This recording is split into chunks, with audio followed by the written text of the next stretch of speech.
आपको अपने YouTube channel PRD classes में बहुत बहुत स्वागत और अभिनंदन है। देखिए दोस्तों, जैसे आप देख रहे हैं कि यूपी में नहीं होगी कोई नई भर्ती, ये सत्य बात है। इसके लिए आपको ऑफिशियल प्रूफ हम दिखाएंगे। आप यह वीडियो शुरू से अंत तक जरूर देखिएगा, क्योंकि उस ऑफिशियल नोटिफिकेशन में बहुत सारी बातें कही गई हैं। उसमें यह भी कहा गया है कि इस वित्तीय वर्ष में न कोई भर्ती होगी, न कोई निर्माण कार्य किया जाएगा, न कोई सरकारी विभाग में कोई गाड़ी खरीदी जाएगी।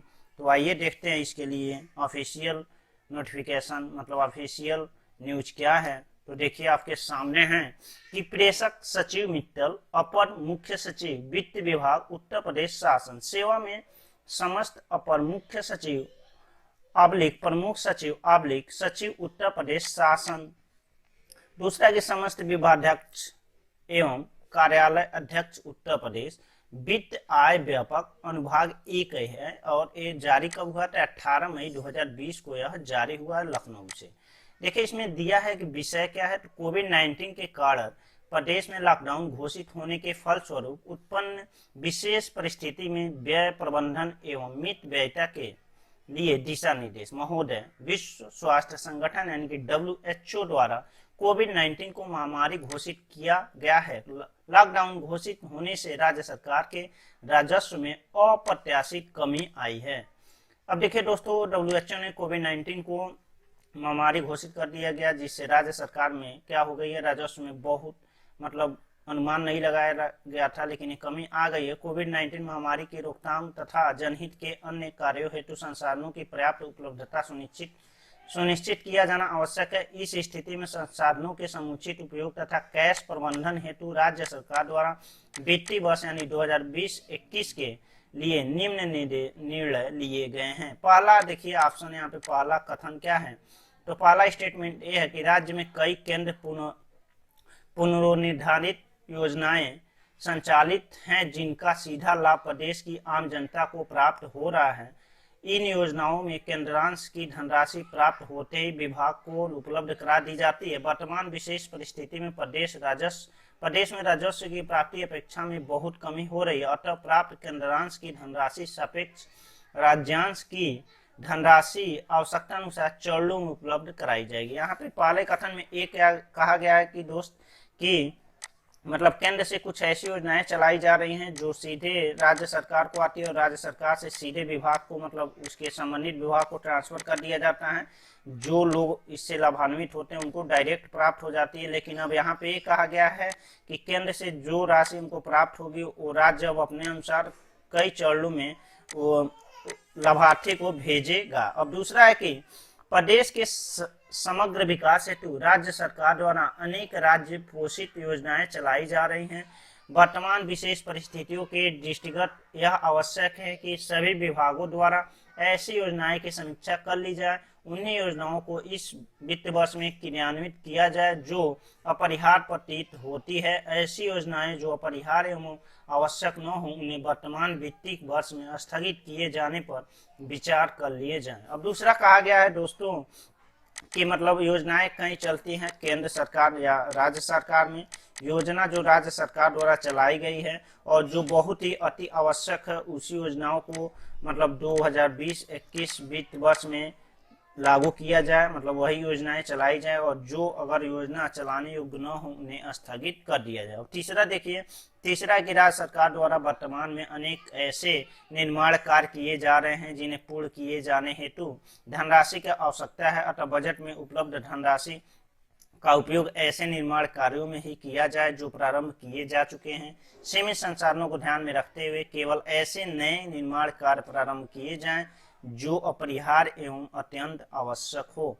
अब देखिए दोस्तों, तीसरा यह कहा गया है कि ऐसे निर्माण कार्य किए जाएं जो पहले से प्रारंभ हो चुके हैं उनको पूरा कराया जाए, कोई भी नया कार्य प्रारंभ नहीं किए जाएंगे। अगर कोई नया कार्य प्रारंभ निर्माण कार्य प्रारंभ किया जाना है तो जो बहुत ही आवश्यक है उसी को किया जाए। और चौथा है जो भी तैयारी कर रहे हैं उनके लिए है चौथा, यह बहुत हम लोग के लिए दुखदायी क्षण हो गई है। इसमें लिखा है कि विभागीय कार्यालय कार्य प्रणाली में परिवहन सूचना प्रौद्योगिकी के अनुप्रयोग आदि कारणों से अनेक पद वर्तमान परिवेश में अप्रासंगिक हो गए हैं, जिन्हें विभागों द्वारा चिन्हित कर समाप्त करने की कार्यवाही की जाए।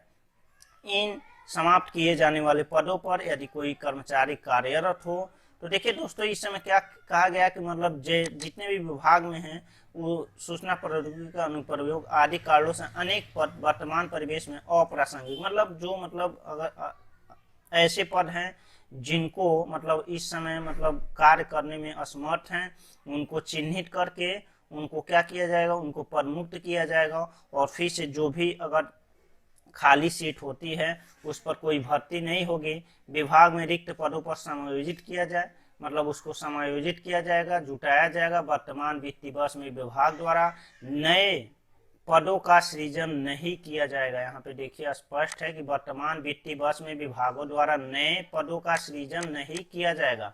विभिन्न विभागों में सलाहकार, अध्यक्ष, सदस्य आदि अस्थायी प्रकृति के पदों की नियुक्तियां की जाती है। इन पदों के लिए सहयोगी स्टाफ की व्यवस्था हेतु कोई नया पद न सृजित किया जाए। अब देखिए दोस्तों, अगर जितने भी अध्यक्ष या सलाहकार होते हैं, सदस्य होते हैं, वो अस्थायी प्रकृति मतलब नियुक्तियां होती हैं, उनको सलाह के लिए मतलब उनको सहयोग के लिए स्टाफ की जरूरत होती है, उनका भी अब भर्ती नहीं होगी, उनको आउटसोर्सिंग से रखा जाएगा। अब छठवां है कि प्रदेश के वर्ष 2020-21 के बजट विभिन्न मदों में यथा कार्यालय व्यय, यात्रा व्यय, स्थानांतरण, यात्रा व्यय, अवकाश यात्रा सुविधा, कंप्यूटर अनुरक्षण संबंधी स्टेशनरी का क्रय, मुद्रण एवं प्रकाशन, विज्ञापन एवं प्रसार तथा वर्दी व्यय में विभागों को पर्याप्त धनराशि उपलब्ध कराई गई है। वर्तमान विशेष परिस्थितियों में दृष्टिगत उक्त मदों में बजट में उपलब्ध धनराशि के सापेक्ष विभागों द्वारा व्यय में 25% की कमी की जाए। इन सभी मदों के किसी भी दशा में पुनर्वियोग से धनराशि उपलब्ध नहीं कराई जाएगी और विभागों द्वारा नए वाहनों का क्रय भी नहीं किया जाएगा। मतलब जो भी कर्मचारी हैं उनके लिए जो वाहन उपलब्ध कराए जाते थे, अब एक वर्ष के लिए कोई वाहन नहीं खरीदा जाएगा। पूर्व में विद्यमान जो वाहन निष्प्रयोग हो रहे हैं उनके स्थान पर न्यूनतम आवश्यकता का आकलन किया जाए तथा आवश्यकता अनुसार आउटसोर्सिंग के माध्यम से वाहन अनुबंधित किया जाए। इसके अतिरिक्त सरकारी वाहनों के अनुरक्षण एवं ईंधन पर होने वाले व्यय पर विशेष ध्यान दिया जाए तथा सभी स्तर पर यह सुनिश्चित किया जाए कि वाहनों एवं ईंधन का दुरुपयोग न हो। इस मद में बजट आवंटन के सापेक्ष व्यय में कमी लाई जाए। सातवां ये कहा गया कि विभाग में जितनी भी वाहन की आवश्यकता होती है इस वर्ष कोई वाहन नहीं खरीदा जाएगा। जो भी निष्प्रयोग पड़े हैं उनको न्यूनतम आवश्यकता हो या अगर ऐसे नहीं होता है तो फिर से अनुबंधित माध्यम से वाहन रखे जाएंगे सरकारी विभाग में।